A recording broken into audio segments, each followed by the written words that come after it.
क्या आप भी कभी कनाडा में रहने का सपना देखते थे? क्या आपने इसे हमेशा एक शांत और समृद्ध देश के रूप में ही कल्पना किया है?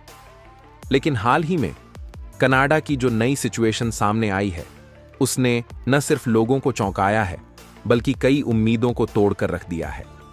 बढ़ती कॉस्ट ऑफ लिविंग, गहराते इकोनॉमिक चैलेंज और टूटती आशाएं। अगर आप कनाडा शिफ्ट होने का प्लान बना रहे हैं, तो यह वीडियो आपके लिए बेहद जरूरी है। इस बदलाव के पीछे असल वजहें क्या हैं, हम उन पर गहराई से चर्चा करेंगे और समझने की कोशिश करेंगे कि क्या कनाडा आज भी वैसा ही परफेक्ट देश है जैसा आप सोचते आए थे। वीडियो को आखिर तक जरूर देखें और अगर जानकारी काम आए तो इसे शेयर करना न भूलें। कनाडा, जो दुनिया का दूसरा सबसे बड़ा देश है, इस समय गंभीर चुनौतियों से गुजर रहा है। इन्फ्लेशन पिछले 40 सालों का रिकॉर्ड तोड़ चुकी है। सिर्फ जुलाई में ही 60,000 लोग अपनी नौकरियां खो बैठे। क्राइम रेट भी अब 3 दशक के उच्चतम स्तर पर है, जिसकी वजह से हजारों लोग कनाडा छोड़ने पर मजबूर हो रहे हैं। घर खरीदना तो दूर, किराया देना भी अब 70% आबादी के लिए लगभग नामुमकिन जैसा हो गया है। पिछले 10 वर्षों में होम सिकनेस के मामलों में भी दोगुनी बढ़ोतरी हो चुकी है।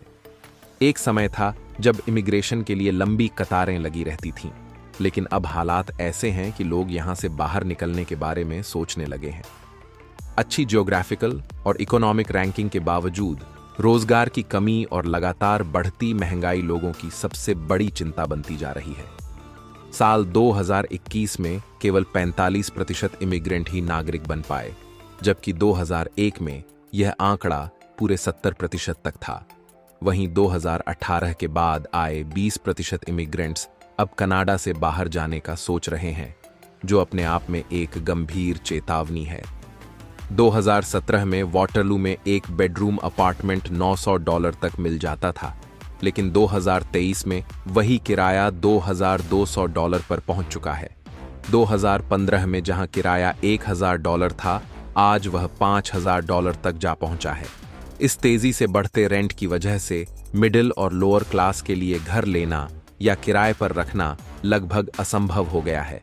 कनाडा में औसत सैलरी भले ही $4,000 से $6,000 के बीच हो, लेकिन हाई टैक्स, लगातार बढ़ते खर्चों और इन्फ्लेशन की वजह से यह सैलरी भी अब लोगों के लिए काफी नहीं रह गई है। 63% कनाडियन मानते हैं कि वे कभी अपना घर खरीद ही नहीं पाएंगे। कनाडा की इकोनॉमी प्राकृतिक संसाधनों पर आधारित है, लेकिन इंडस्ट्री में निवेश लगातार घट रहा है। ज्यादातर लोग रियल एस्टेट में पैसा लगा रहे हैं, जिससे नए रोजगार पैदा नहीं हो पा रहे। साथ ही ऑयल इंडस्ट्री और कार मैन्युफैक्चरिंग भी संकट से गुजर रही है, क्योंकि कई कंपनियां सस्ते लेबर की तलाश में मैक्सिको शिफ्ट हो रही हैं। इमिग्रेशन स्टूडेंट्स की मुश्किलें, कनाडा में इंटरनेशनल स्टूडेंट्स की हालत और भी खराब हो चुकी है। पार्ट टाइम जॉब्स लगभग खत्म हो गए हैं। साउथ एशिया से आने वाले छात्रों की बड़ी संख्या ने आईटी, इंजीनियरिंग और फाइनेंस जैसी फील्ड्स में जबरदस्त कंपटीशन पैदा कर दिया है। ट्यूशन फीस, रेंट और खाने पीने की बढ़ती कीमतों ने स्टूडेंट्स का स्ट्रेस कई गुना बढ़ा दिया है। कई छात्र अंकुश में रहने के बावजूद खर्चा पूरा नहीं कर पा रहे और उनका भविष्य भी खतरे में पड़ चुका है।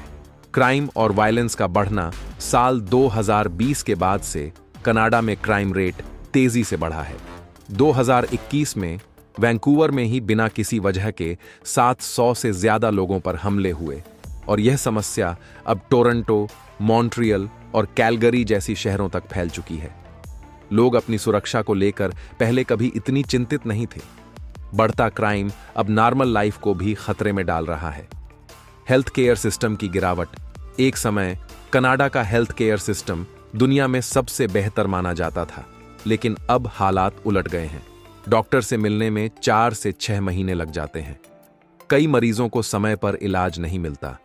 इमरजेंसी में भी हार्ट अटैक या बड़े हादसों वाले मरीजों को ही प्राथमिकता दी जाती है, जबकि कैंसर जैसी गंभीर बीमारियों का इलाज अक्सर देर से होता है। इस देरी की वजह से कई मरीजों की हालत बिगड़ जाती है और उन्हें अत्यधिक मानसिक तनाव झेलना पड़ता है। पिछले कुछ वर्षों में आए ये बदलाव न सिर्फ कनाडा में रहने वाले लोगों के लिए परेशानी का कारण बने हैं, बल्कि दुनिया भर के उन लोगों को भी हैरान कर रहे हैं जो इस देश को हमेशा एक आदर्श जगह मानते आए थे। बढ़ती महंगाई, आसमान छूता किराया और सीमित जॉब अपॉर्चुनिटी अब कनाडा के भविष्य पर सवाल खड़े कर चुके हैं। क्या आप भी उन लोगों में शामिल हैं जिन्हें अब कनाडा में अपने भविष्य की उम्मीद दिखाई नहीं देती? आखिर लोग इस देश को छोड़कर क्यों जाने लगे हैं? क्या यह वही कनाडा है जहां कभी हर कोई बेहतर जिंदगी की तलाश में आता था, या अब किसी नई जगह की तलाश करनी होगी?